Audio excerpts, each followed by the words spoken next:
Ceux qui vivent selon l'esprit ont leur pensée aux choses de l'esprit. Romains 8,5.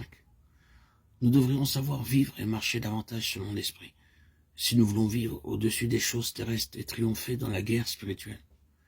L'esprit a besoin d'être libéré de façon à dominer, à diriger l'âme et le corps. Lorsque Adam fut créé, l'esprit dominait en lui, et l'âme n'était que l'instrument par lequel l'esprit agissait, en sorte que le corps était asservi à l'âme et à l'esprit. Mais lorsqu'Adam désobéit, l'esprit tomba dans le vase de l'âme, et l'âme dans celui du corps, la chair, et il devint chair. Depuis lors, ce n'est plus l'esprit qui a dominé la chair, mais au contraire, c'est la chair qui a dominé l'esprit. Le Seigneur déclare plus tard que dans son égarement, l'homme n'est que chair. Genèse 6,3. Ces mots décrivent l'homme tel qu'il est avant d'être régénéré.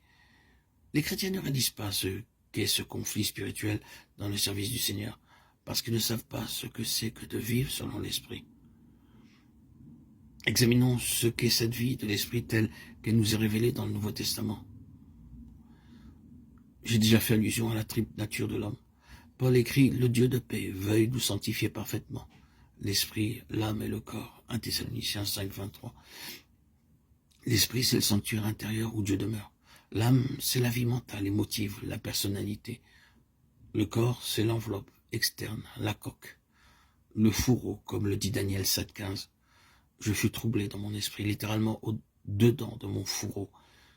Notre corps n'est pas le principal en nous. Notre âme est l'instrument qui pense. Mais notre esprit doit être la puissance active. Et c'est dans notre esprit que le Saint-Esprit va habiter. L'ordre employé par Paul en parlant de cette triple nature est par degré d'importance. Esprit, âme et corps. Dieu commence son œuvre dans l'homme en régénérant l'esprit de l'homme. Nous possédons par nature un esprit humain, dont Dieu dit « Je mettrai en vous un esprit nouveau ». Et puis il ajoute « Je mettrai mon esprit au-dedans de vous ». Ézéchiel 36, 26. Paul parle continuellement de son propre esprit, à part de l'esprit de Dieu. Nous sommes nés de l'esprit lorsque Dieu régénère l'esprit humain et lui donne un esprit nouveau. Ce qui est né de l'esprit est esprit, Jean 3, 6. Devenir un enfant de Dieu n'est pas devenir membre d'une église et avoir l'air d'être un chrétien, mais c'est recevoir de Dieu un esprit nouveau, en sorte que le Saint-Esprit puisse demeurer en nous.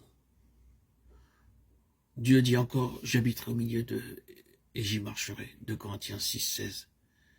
Ayant donc de telles promesses, nettoyons-nous de toute souillure de la chair et de l'esprit, 2 Corinthiens 6, 16. Ayant donc de telles promesses, il faut donc que nos esprits soient purifiés pour que Dieu puisse demeurer en nous. Dieu nous purifie de tout péché par le précieux sang de Jésus-Christ.